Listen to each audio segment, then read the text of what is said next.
Азыр аксакалыбыз ушул жерден эң улуу Исмаил байке сиз экенсиз. Сиз баштап берсеңиз.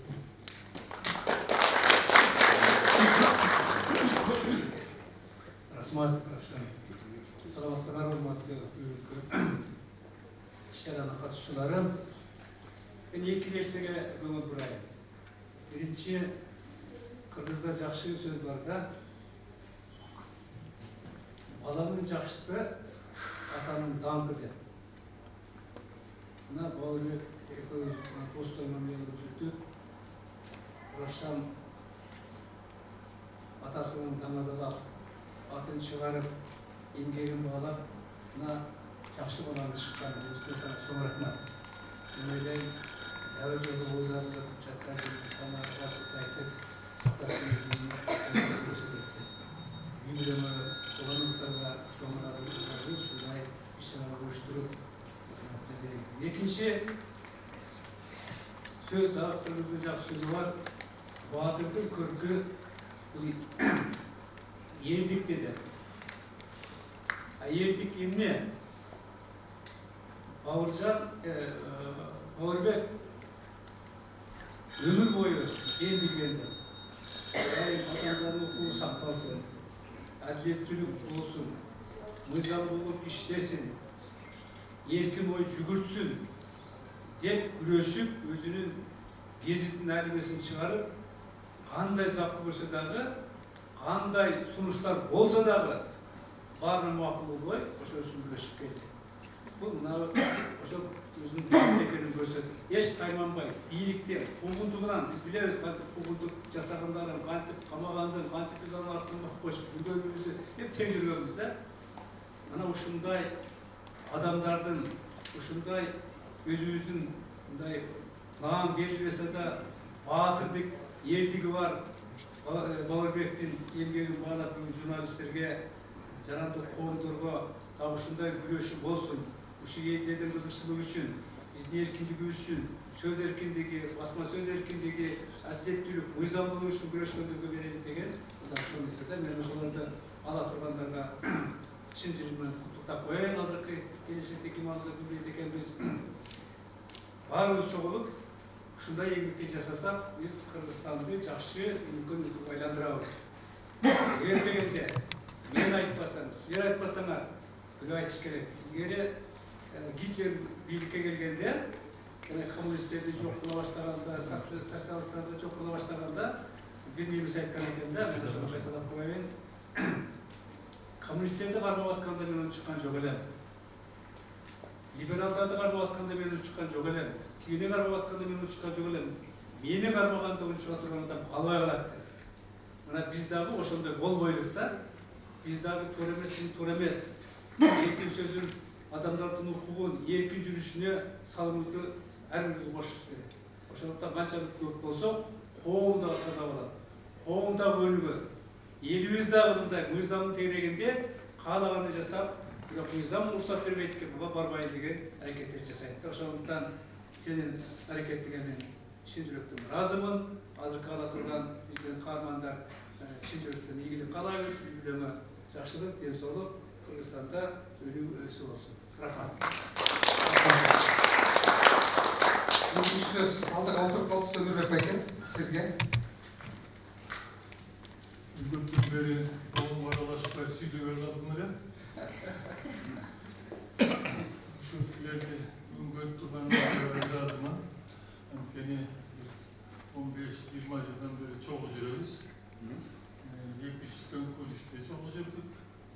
Бирок бир жыйынтык чыгара албайбыз.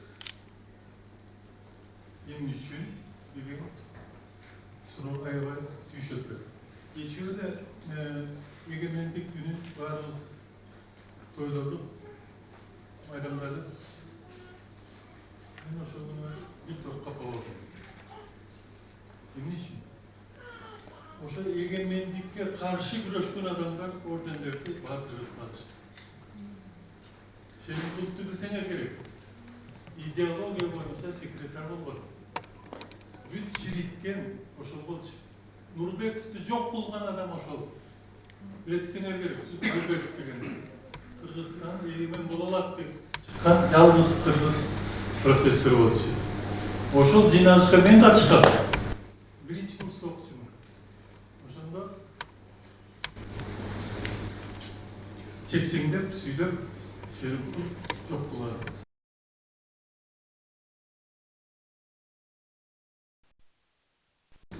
Bu egemenlikке тикеден тике каршы турган адамдардын бирөө.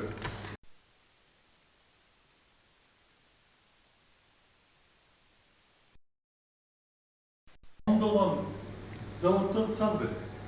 Ошол убакта аябай донорлор көп акча берчү бизге.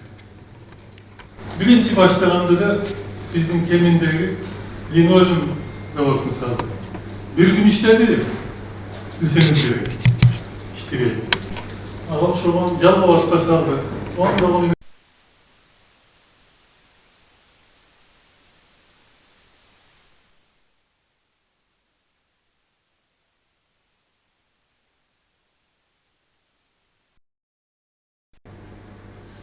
bir gün işledi. Bir gün işlegen yok. Bir adam жоопкерчилик кылды. Кылган жок. Кайра азыр баатыр болот. Ошон үчүн egemenlik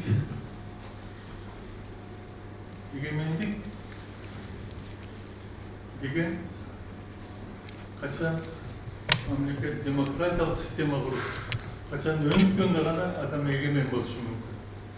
Эгер өз оокатыңды кыла албасаң, сен эгемен боло албайсың. Биз адамдар, жеке адамдар, мамлекеттер ошондой көрүнгөндөн акча сурап жүрсө, орточо айлык $250 болсо, каяктан эгемен. Бирок өзүбүздү сындашыбыз керек. Биз эч качан эгемендик үчүн күрөшкөн эмеспиз. 90-жыл айткылачы. Кимдин атасы, кимдин силер жашсыңар көрүнгөн. Энеси ошол эгемендик үчүн күрөштү. Эгемендик деген бул колониядан да кутулуу эмес. Ал иштин жарымы эле. Эгемендик деген ошол баскан тоталитардык системадан кутулуу болуп эсептелет. Ошондо кийин коммунисттерге каршы күрөштү. Барбы эсиңерде бирөө? Ошондо ошол системага каршы күрөшпөгөн адам жаңыны да жарата албайт. Мына 2 жолу, 3 жолу төңкөрүш жасадык. Bir тобу ошол төңкөрүш жасаган бар бийликке келишти. Bir өзгөрүү жасадыбы? Жасаган жок. Себеби демократия дегенди түшүнбөйбүз. Демократия деген бул кыйкырып коюш эмес, сүйлөш эмес. Демократия деген бул система, өтө татаал система. Аныга элдин баарынын акылы жетпейт. Ошон үчүн өнүккөн, аракет кылган эл мамлекеттер гана демократияны куруп өнүгүп кетишти. А бизде демократик система дегенди таптакыр түшүнбөйт экенбиз. Эми мына жанымда менин окуучум десем болот. Досум деле бар. Мына демократияны байкагыла. Демократия ушундан эле билинет. Башкалар кантип атасынын ашын берет эле, тоюн өткөрөт эле. Мына бул демократиянын стандартка туура келип атат. Бул кишини эстөө менен бирге, бул келечекте ушул демократия деген умтулган журналисттерди, адамдарды, блогер дегендерди көбөйүп кетти. Ошолорду колдоп, ошолорго жардам берсек деп атат. Жылкы сойса болбойт беле? Болмак, барбакчы. Бирок кеп тамакта эмес, курсак баарыбыздыкы тоозу. Курсактан вообще Кыргызстанда проблема жок. Мына жаңы стандартта жаңы нерседе өткөрүп атат. Менен мынча болду 90-жылы мен монда бир китеп чыгаргам. Коммунисттерге каршы. Ошондо жанагы экөөнү айтып берейин деп. Мына Жумагулов деген эме. Карикатурасы менен турат.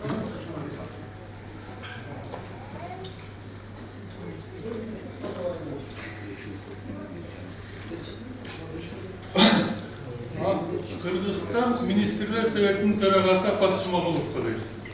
Ақ қалпақ қырғыз ел менен Алатау жерін жердеген, қызматын елден қылам деп қиналып құрғап бердеген. Başынан жұмыш дегенде байгени тақыр бербеген. 60 министрinin arasından birini alışka gücü gelbegen. Apas'tın ayta geteli Ağı'dan dayın temcegen. Bu işi unikal ne işi olacak? Ben biraz bilip kaldım. Kaysı zavodda kança mık var, demir var, armatura var, var mı bilçi? Rokan'ın konsepsiyasını, stratejiyasını, önü gücü onu bilçimiz. Şunlar bir teknikalık bir adam eder. Ulan görüngü can gelgen prezidentke koşamatlık canında oturar. Geçeli öyle, ökö canında oturuşu. Emin bunu olsa bilsinler gerek. Varınar ardaktaysanlar ben bilerim. Şerim Çoluk деген. Bilmeksem dolu olup durgan, bildirmesden iş kılgan, görmeksem dolu olup durgan, görgözmesden iş kılgan. Sayasat buzuktumuzun samınday olup cılmışkan, muruntan bilik degende mışıktay beken tırmışkan. Jigi jok kılıp jogotkan jigitler çıksa kırgızlar.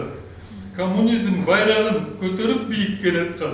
Erde jukabım sargan eskinin dostu medetkan. Mına Kırgız koğamdığı, Kırgız biyligi mına uşul adamlarda geri oturdu. Eğer hazır uşun tip yazsınlar, sizleri kamak var. Komünistlerin beni kamak alamaz. Masal üstünde de yazılgan, öte açılan okusam da okusam da korkuturum. Böyle nokta işte. Eğer demokrasiya kuram deseler, anda komünistlerden alış koş gerek, ideologiden alış koş gerek. Antkeni komünizm var yerde, komünistik duh var yerde, sovetlik sistemi var yerde demokrasi olmuyor, önlük olmuyor. Peki kariyeni kararlasın. Komünistik kariyerinin, oşan için menattan kolduğumun, yaxşı kolduğun gelgen поддержканы кылалы, туура жакшы отурсун. Ушу эң мына демократия. Ошо жүрүгө мени кошуп койсоң, обязательно. Кошпой койсоң, анан дагы кирип кетишин. Только демократия. Демократиянын стандарты болот. Демократиянын принципи болот. Демократиянын баалуулугу болот. Мына ушуларды сактаган адамды гана демократ деп айтат. Ошон үчүн сиздин бүгүн жасаган ишиңиз ошол стандартка аябай төп келиши керек. Ben yaşlı bir şey olacak. Ben gideyim ben tek böyle zeki çiğ öğreteceğiz. Anam, ayvacak söyleşip kalçarak, anam bir gün söyleşip otursa da Putin'de maktap bildi. Hatta o şıkamadı böyle. Ama bu kadar. Putin benim demokratiya peki başında desem, yemiz Şırafşalık örgüt batış değil olsun hani bana Putin de aldı.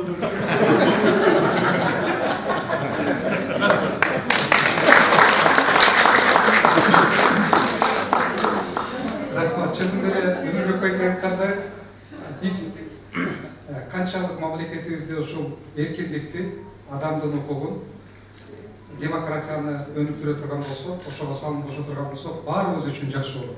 Биз эртелге чынында эле жакшы мамлекет курабыз. Бүгүнкүдөй бийлик келсе, башка көз караштагы адамдарды, өзгөчө ушул оппозицияны, жарандык коомду, эркин блогерлерди, журналисттерди баса калбаган, бийлик өзүнүн жарандарынан корккон өкмөт, корккон бийлик курса, мен ойлойм ошол жакшы мамлекет болот. Эми Асия эже,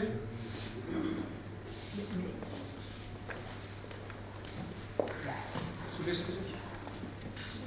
5 мүнөттөн сөз берип атабыз. Тең ушулар.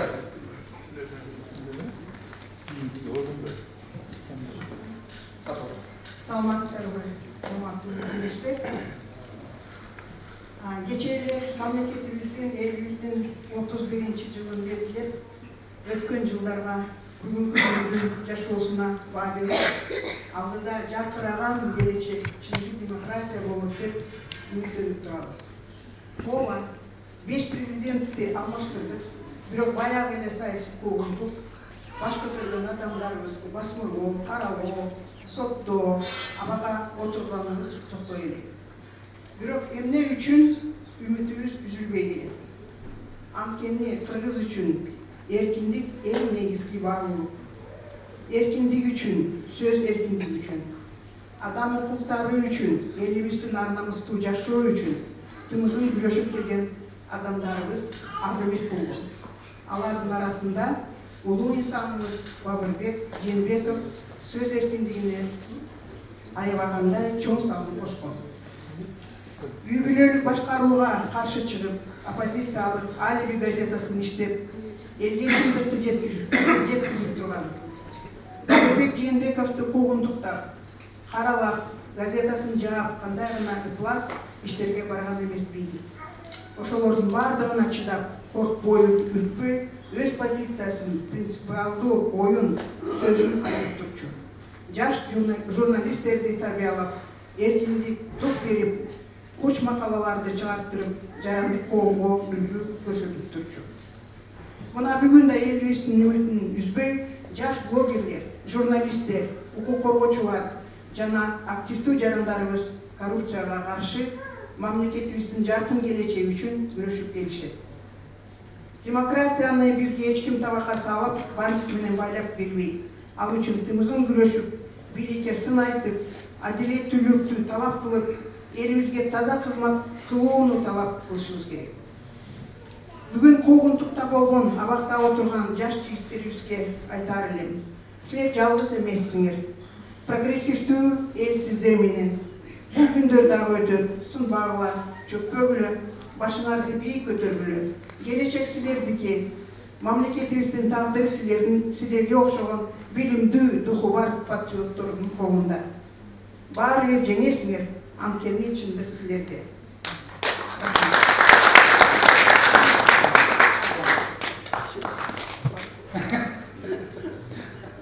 Бул жерде сүрөттөрдү жашнакайлуу балып кетиптирсиңер. Ушул жерде ошо Бабырбек Жээнбековдун өскөн баскан жолдору көрүнүп турат. Эми бул маленькая или толика, как кусок болот. На самом деле этот человек очень много сделал для того, чтобы наша страна развивалась, для того, чтобы были независимые газеты, журналы. Тогда еще мало кто пользовался интернетом, мало кто пользовался мобильными телефонами, но тем не менее это было очень сложно. Я помню 6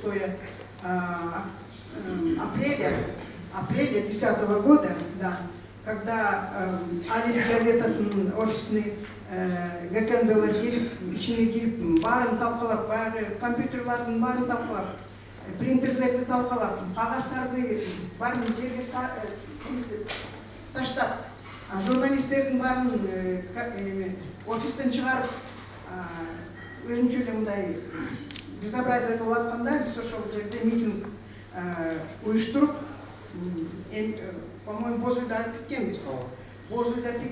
Анан ошондо как раз Жалал-Абадтан маалымат келди, ал жерде революция болуп атат деп. Анан баарыбыз ура деп туруп, на самом деле мен ошолордун эмне болуп атканын угуп алып, аябай кооптондум да, Бишкекте болуп кетпесин деп. Көрсө экинчи күнү как раз ушу Бишкекте революция болуп кетип, үй бүлөлүк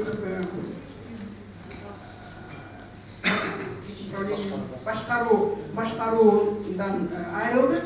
Бирок бүгүн кайра эле биз бир кандай кызыктуу үй бүлөлүк дейбизби, достук дейбизби, партиялык дейбизби, дагы эле башкаруу туура эмес жолго кетип баратат. Ошондуктан ушул жерде отурган көп эле адамдар, 3-4 генералдар отурат. Тымызын адилеттиксиз үчүн күрөшүп келишет. Сиздерге таазим, баарыңыздарга чоң рахмат. Ушул жерде адамдарга айтат элем, демократияга күрөшөлү, элибиздин жаркын келечегине күрөшөлү. Антпесе азыр көрбөйсүз, геополитика эме болуп атат. Вопросы безопасности очень остро стоят сегодня. И это зависит от того, какое государственное управление.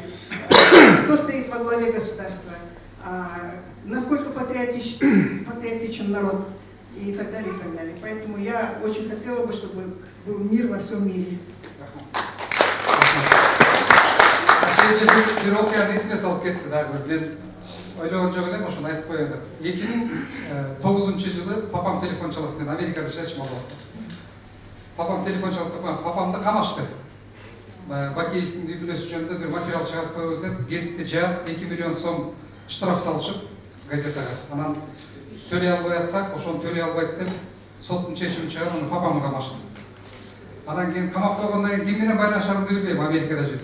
Анан ал убакта эле оппозиция барганда ушул сыңар ушул жерде отургандар бар. Анан кийин Атамбаевка, Текебаевке телефон чалып, Өмүрбек байке мен Байболов үчөөбүз Америкада иштейбиз анда. Анан эмне кылабыз десем алар айтат, сен эми атаң менен сүйлөш, атаңды камап коюшту. Биз эмне кыларыбызды билбейбиз, ал эмне деп айтат. Анан папама бирөө айтып туруп, ошол ИВС'те жаткан ал убакта. Бир 4 күндү 5 күн камашты. Бирөөнү телефон берди, ушул телефонго чалсын деп атат сенди. Анан чалып папам менен сурап атам, папа, эмне кылалы? Эгер кыйналып атсаңыз эми айла жок, жалдырайлы бийликке барып. Кой берип койгула экинчи кайталанбайт мындай деп. Азыркы эле нерсе да, кечирим сурап жалдырасаң кой берет, жалдырабасаң камап коет. Анан папамдын өзүнө сурайын дедим, эмне кылабыз эми? Сиз кыйналып атсаңыз эми жалдырайлы эле жок болобу Бакиевтерден. Десем папам айтат, жок, жалдырбайбыз. Камаса дагы биз өзүбүздүн принципти карманабыз, биз аягына чейин отурабыз деп болбой койду. Анан кийин оппозициянын баардыгына телефон чалдым, Өмүрбек байкеге, Кубат байкеге айттым. Папам ушинтип айтты, биз уступкага барбайбыз, принципиалдуу түрдө позициябызды карманабыз, биз күрөшөбүз деп. Анан ошол позиция менен кеттик. Газетаны жапты, мына эже айткандай азыр ошол оюма келип атат да. Алибинин баардыгын арестовать этти, папамды камашты, гезитти жапып ташты. Эми кызыгы, ошол атабыз баскан жолду бул жылы биз басып өтүп атабыз. Март айында Ташиев баштаган УКМК телеканалды жапты, офисибизди арестовать этти, оборудованиябызды арестовать этти, телеканалдын директорун камады, журналисттердин баардыгын коркутуп атат азыр күнгө чейин. Мынакей азыр эмне кыларын билбей, биздин оозубузду баса албай кыйналып атышат. Папамдын жолун биз дагы жолдоп, принципиалдуу түрдө кандай болбосун, кандай кыйынчылык болбосун, биз дагы аягына чейин күрөшөбүз. Бизди Бакиев коркута албаган, Ташиев эч убакта коркута албайт. Эми 4-чү жылдызга келбей калдыбы деп жана айткан эмесмин. Жылдызга сиз дагы папам менен мамилеңиз жакшы эле. Бир 5 мүнөттүк сизге дагы сөз. Анан кийин классташы Жумабек байке сүйлөйт, ошо менен бүтөбүз.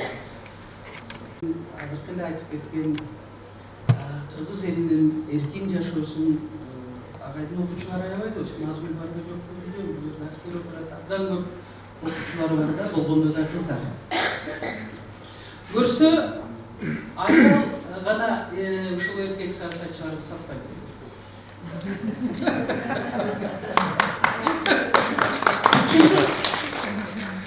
Эркек саясатчылар бири-бирин сатып кетишет.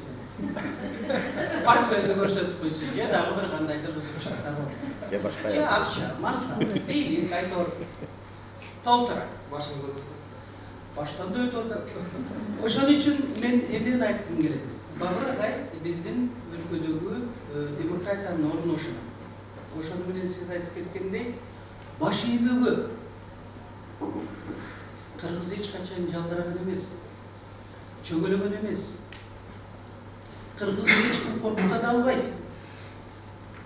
Күч менен кыргыздын канында бар өтө бийик улуу нерселерди кайсы бийлик болбосун басып тебелеп тепсеп, мындай айтканда каалаганымды кылам десе, анда ошол бийлик өтө катуу адашат. Бабыр агайдын дагы бир жакшы жери кыздарга, келиндерге дегил аял затына өзгөчө мамиле. Мен ошол Бабыр агайдын мына ушундай аялдарга болгон өзгөчө мамилесин мына жаштар, улуу аксакалдар, улуу муун баары билишет кандай мамиле жасашты. Силер да ошондой сый-урмат менен жасасаңар. Анан дагы бир өзгөчөлүгү агай бүтүндөй göz karашları töp gelse de, töp gelmese de barın özünün tegereğini çoğulta alçu. Bu degen ar birle je siyasatçının, je jurnalist, je oğusu, yürüyüst, kaysı kesip değilmesin, insanın kolundan gelmey turgan iş.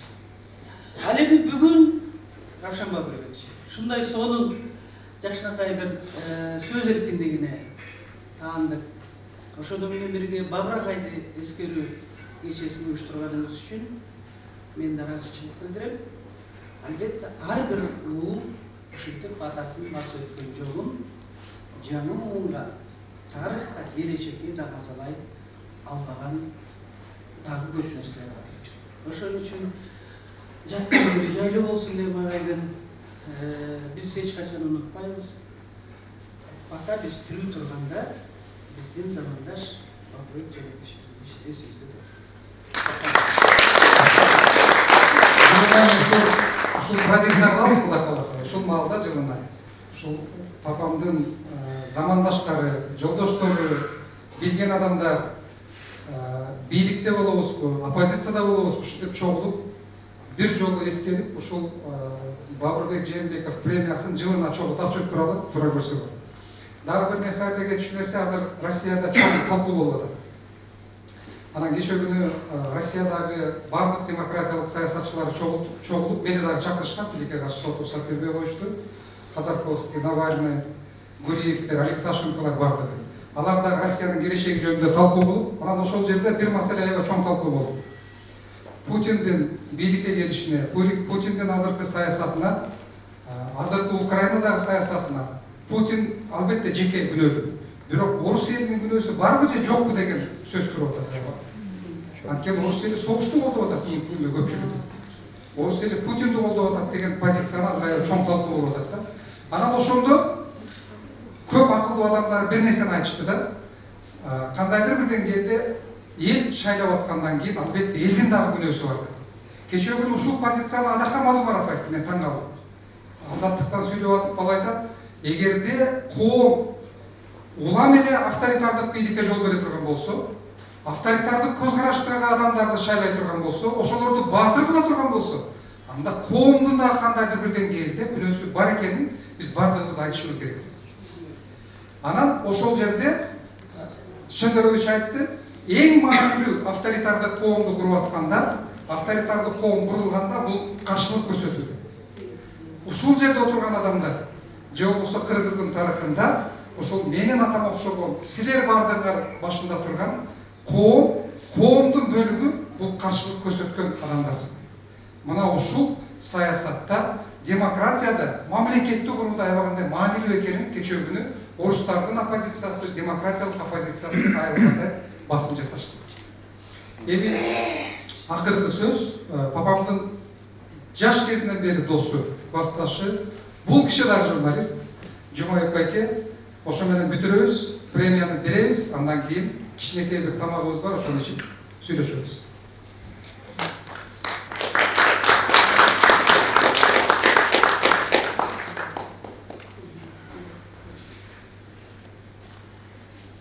Бул жерде айта турган, кыскартып айта турган сөзүм бар да. Эсимде өткөн кылымдын 64-жылдары Бауыр көз райондық кесіпке, Киров районынан кесіп, алуақта октябрьда болчу. Ошолда мектептерде окуп жүргөн жогорку класстын балдарын чакырып, биз өр жашка болуп калабыз, макала жашка болуп калабыз. Ошондо чакырып, анан башкыртып бириктирип, райондук кесипте, июльде. Ошолдан бери өткөн күндөн 64-жылдан бери Бауыр экөөбүз тыгыз байланыштабыз. Ушунчалык тыгыз байланыштабыз. Кийин Бауыр армияда болду. Университеттин юрфагын бүтүрдү. Билгичтер, билсеңиздер, билбегенсиздер барды. Юрфакты кызыл диплом менен бүттү. Кызыл диплом менен. Бул өзү чын дегенде таң калыштуу нерсе. Анан эле бүтүп эле нарынга поп прокурор болуп кетти. А биз болсо журналистика боюнча өсүп кеттик. Орто Обузда квартиралап жүрөбүз. Ortoğuz'da baydala öyle ek olsaydı koyayım. İdiş ayağımız Cürkat döşöğüz bir bol çıkıyor. Bu bayda söz, Brokman'ın söz. Seydi Cürkat'ın seydi için böyle kvartiradaymış. Brokman'ın düğünde Coğraca dostları gelip kalsa biz de Cürkat döşü taşını İdiş ayağında şuşudaydı. Bana dedim ki zaman özgürdü, başka oldu, kovum da özgürlük etti. Zaman özgürlük etti, bayağı egemenlik memleket olduk. Egemenlik memleket olgandan keyin köp yıl ötmeyli el şunchalik cemaat şartlandı. Açıkçılıkka düşkende. Oşonda bağırdım şimdi kaynadı. Şimdi bu qanday? Emine memleket oldu. El bizler kırmızı el emine olmadı. Emine kılavuz. Dep adam bu siyasatga girişti. Siyasatga girgende elle bilim başında adam. Teki ağ üydögülör, köp üydögülör, ben daha içine koşku boz üydögülör var. Bunda koşu 3 üydögülör bağırdı kısa başladı. Gitel geçen geldi bu. Gitel geçen geldi saat bağırdı kısa başladı. Artık geldi gazetası çıkı başladı, ağaçıya başladı, derseler uçturuştu. Tököştörlü жүргүштү. Tököştörlü жүргүштү Pakistinde beşten en çok rol atkırışı bağır buldu. En negizgi rol atkırdı. Rol da koyuyor. Figurada. Bana ne oldu? Ana Kaytar'da başkanı düşünmüyor. Kaytar'da yok koydu. Bu abi köy boz üydögülör bağırdı östörü kurştu aldı. Bolot katı kurştu degen okaslardı. Dal oşuyor. Oşol birlikteyle bağırdı özü taş etti de Mustafa'nın bizle tutaldı. Bana Mustafa bizden katkı silgen çok. Ulan birlik almaşlarında katiliyen canadaya açıyor. Çet canı uvatısına. Dağı birlik almaşsa yer oğlan ötesi cemaş olsa dağılep tanıştık, biliştik, başka şimdi. Bana oşol beni bağırdı, kurçu düşüp Mustafa'nın bizle ulaştılar. Bana cürü oru kalk geldim bağırdı. Kardiyolovski yaptı. Bartalavuz, çünkü dedi ki gördük mü diye. Anne birinci bardak yoktu. Dedi ki oturan, kardiyolovski üstü çalışmıyor, 4 çalışmıyor. Bağırdı, değişik sağlam durdu. De bunun kim? Dedi. Çımda ne bilge yok mu? Derse ben başkan Turan'ım, ben kaçıp edip deyim. Östürü de ölmüş kıldı. Östürü de ölmüş kıldı. Kaçıp edip. Çek geldi çıkarken çoktan mı? Oşuna bağır zürek oldu oldu. Medisinada nerf talat eken, ben soruşturdum da, köy öyle söyleyeyim, nerf talat eken, eğer nerf bozulsa, zürek talat eken, zürekten aşkazan kuruldu eken. Medisinada ben şunu soruşturdum da, ama zürekten de başka oldu, ayağı şuna. Yani, dayardan adını söyleyeyim, çoğunu, sana ayttık şu, Bağırbek Şeybekov'un altındağı topluluşturak işte. Bu yerde ben koşunca atan, bağır, kanday yol bereketse oşunda eline yol bereketlerine gözüm çep duratmıyor. Gözüm ortaya, buna köylesinden bu rezetken. Kıskası demokrat bolunda. Demokrat bolunda. Putin жолдо шошкурган Путинди берди айтайын дегенде ой жок болчу. Путин кайсы бир жылдар айткан, орустун бир чачы түшсө жооп беришет деп. Кыргыздын бир чачы түшсө, аргасы түшсө, кордук менен жана чеңгелдер түшсө, ошолорго жооп бере турган бир сенсиң. Сен мында алып барганда аяшпаламсың. Кыргыздын бир чачы мындай кандай эле жөн эле түшүп калса, Bürü arkalı değil mi? Boşa sen cevap verir. Millet özgüdü. Hem atandın arbağa motor. Çok atandı görgör. Çok edekli görgör. 3 edekli görgör. Boşlarında arbağa motor. Tüsçü. Canada ustaranın, atandı ustaranın bizde kurşuttuğu. Daha bir başka daha bir var. Jakşı atandın ilk katır kapısı degen. Bilesler de. Boşun bağırdın ustarası hep oldu olsun. Öldürülür bu. Gez olsun.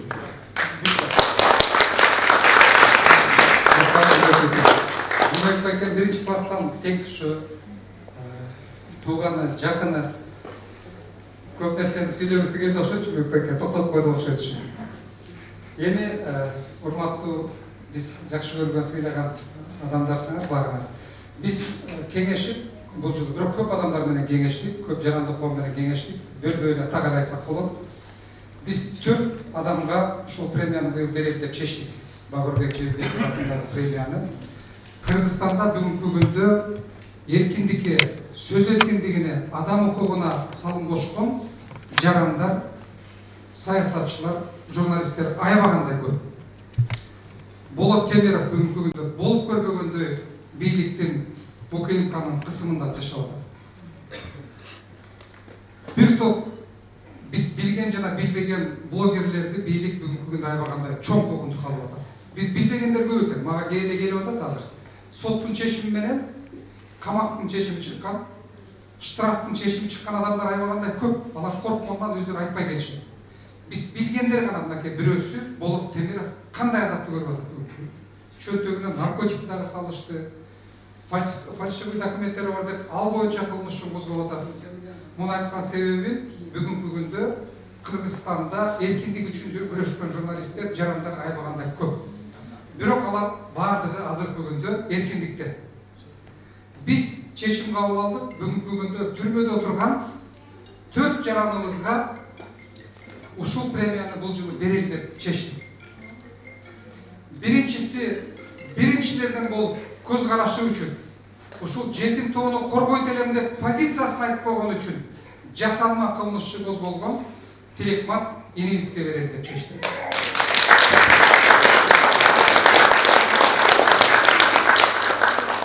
Экинчиси, жанагы мен айткандай эле, мүмкүн мен үчүн, мүмкүн чоң саясат үчүн ушул телеканалдын директору өзүбүздүн телеканалыбыз. Өзүбүздүкү болсо дагы бүгүнкү күндө адилетсиз, мыйзамсыз Ташиевдин приказы, указы менен түрмөдө отурган Таалай Дүйшөнбиевге берели деп чечтик. Үчүнчүсү, казиного каршы чыгып, жетим тоого каршы чыгып, бийлик кызмат сунуш кылса дагы барбай, өзүнүн позициясын тайбаган, азыр түрмөдө отурган Адилет Балтабайга берели деп чечтик. Төртүнчүсү, болбогон шылтоо менен ошол Абдил Сегизбаевдин видеосун чыгарып койду деген шылтоо менен түрмөгө камаган 19 жашар али толук акыл эсине кирелик, эне сүтү оозунан кетелик жаш бала азыр түрмөдө отурган мыйзамсыз, адилетсиз Ырыс Жекшеналиевге берели.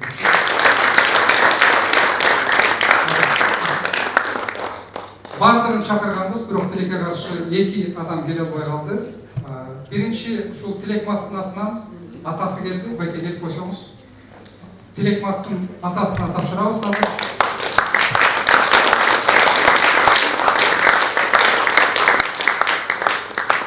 Фонддун атынан бир кичинекей ушул символикалык болсун деп ушундай жасап койгонбуз.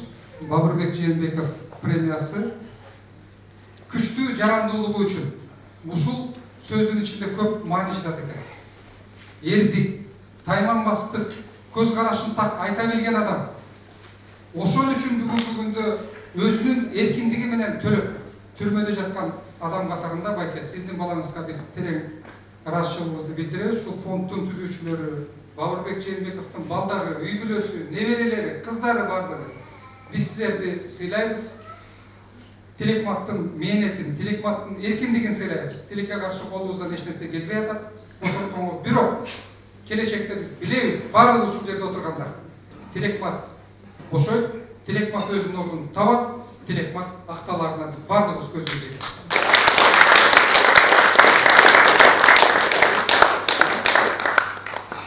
Биз подарка бербейли деп чечтик, азыр оор заман. Мындан ары да ушундай кылабыз, биз премия беребиз. Мына ушул премия сиздин балаңызга.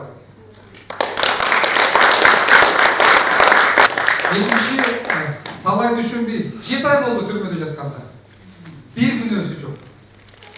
Жон гана Ташиевдин указы менен, приказы менен алып барып камап ташташты. Үй бүлөсү бул жерде отурат. Мен иниси, Таалайдын иниси келди. Қалайыңыз мақсат?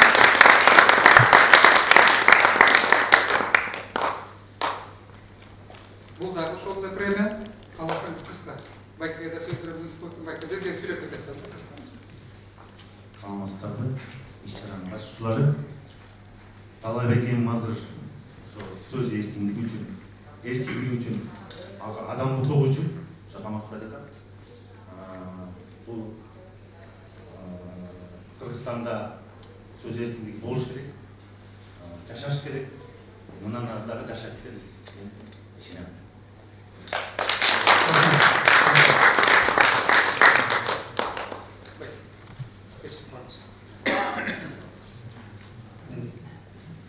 Рауылбекке жеке өзіме шындай чоң рахмат білдіремін. Рахматымды айтамын. Чоң аябай зор іштер болып жатыр. Бұның маңызы аябай чоң. Анткени ушу эркиндик үчүн күрөшүп аткандар болуп көрбөгөндөй эбегейс коомдукка калды. Өздөрү эле эмес, тууган тушкандары, жакындары, достору, тилектештери бүт бар тең коомдукка калып атышат. Ошондо көбүнчөсү ушундай кыйын заманда эткен, тескери карап кеткен жанында досторун, туугандарым көбү керек болсо тескери карап кеткен. Ушундай заманда бир жакшы айтып койгон сөз эбегейс аябай чоң таасир берет. Бул деген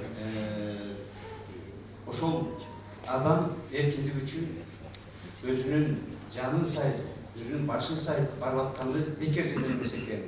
Бекер иш кылып атпаганына көзү жетет, колдоо болот, аябай чоң. Бул акчанын кылып аткан иш-чарасы аябай жеке эле бир өзүнчө адамдар үчүн эмес, жалпы Кыргызстан үчүн, Кыргызстандын келечеги үчүн кылып аткан аябай чоң зор иштердин бири. Буюрса ушинтип баарыбыз чогуу чаган бири-бирибизди колдоп, эркиндик үчүн күрөшүп аткандарды аябай колдоп, буюрса эркиндик үчүн баарыбыз ушул тилегибизге жетебиз деп чоң ишенимде. Менде чоң рахмат. Эки кишибиз Адилеттин апасы келмей келе албай калды, Кыргызстан апасы келмей келе албай калды, ооруп калышыптыр, бирок аларга берип коебуз. Сөзүмдүн акырында туура көрсөңүздөр, мен папамдын ушул жубайы, папамдын акыркы күнүнө чейин жанымда отурган Талай Күлежеге сөз берсе, андан кийин мен бүтүрөм. Талай Күлеже.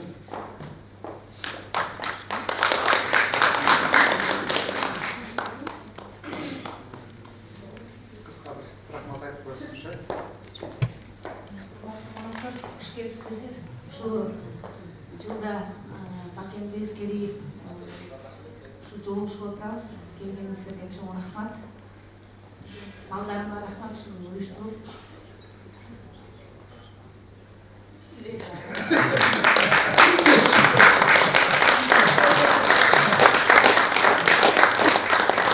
Мен ойлойм, Кыргызстанда биз ушундай традицияларды көп жаратышыбыз керек. Эркиндик үчүн, мамлекетибиздин демократиясы үчүн, адам укугу үчүн күрөшкөн баалуулуктарды туу тутуп, ушул колубуздан келишинче ушундай нерселерди көп кылсак, бул бардык элибиз үчүн жакшы. Бардыгыңарга аксакалдарыбыз, саясатчыларыбыз, жарандык коом, журналисттер келгениңерге мен терең ыраазычылыгымды билдирем. Бул иш-чара мен ойлойм, биздин бир эле элибиз үчүн эмес, албетте элибиз үчүн, мамлекетибиз үчүн маанилүү. Бул мен ойлойм, биздин балдарыбыз үчүн маанилүү. Папамдын кыздары үчүн маанилүү. 4 кыз үчүн, папамдын неберелери үчүн маанилүү. Былтыр мен түрмөдө отурганда ол өткөргөн 4 кызы менен менин балам Азат Биригип, мен буларга дагы былтыр ушул традицияны баштаган үчүн терең ыраазычылыгымды билдирем. Мындан ары дагы ушуну дайым өткөрөбүз. Ушул биздин атабыздын эркиндик үчүн күрөшкөнү традиция болуп калсын. Жылына келип, элибиз үчүн жакшынакай адамдарды баалап, өстүргөнгө аракет кылалы. Рахмат.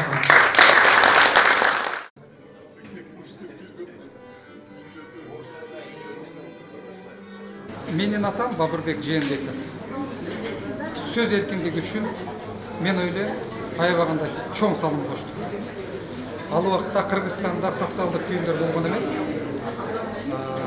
Интернет болгон эмес. Көп убакта ушул газеталар аркылуу маалымат таратар элек. Ошол Ачык саясат, Назар, Алиби газеталар аркылуу авторитардык режимдер менен күрөшүүдө ал аябагында чоң салым кошт деп ойлойм. Бабырбек Жээнбеков атындагы премия мындан ары Кыргызстандагы эркиндик үчүн күрөшкөн, адам укугу үчүн күрөшкөн, сөз эркиндиги үчүн күрөшкөн бардык жарандарга жылына бериле турган болот. Бул менин көз карашымча адилеттүү, объективдүү премия болот. Кимде ким ушул эркиндикке салым кошо турган болсо, жарандар болобу, активисттер болобу, саясатчылар болобу, журналисттер болобу, жылына ушул премияны берип тура турган болобуз. Бабырбек Жээнбеков убагында күбөлөлүк режимге каршы туруп, сөз эркиндиги үчүн, адам укугу үчүн, адамдын эркиндиги үчүн көп күрөшүп келген, көп деген журналисттерди тарбиялаган ушул нукта. Анан ушул бүгүн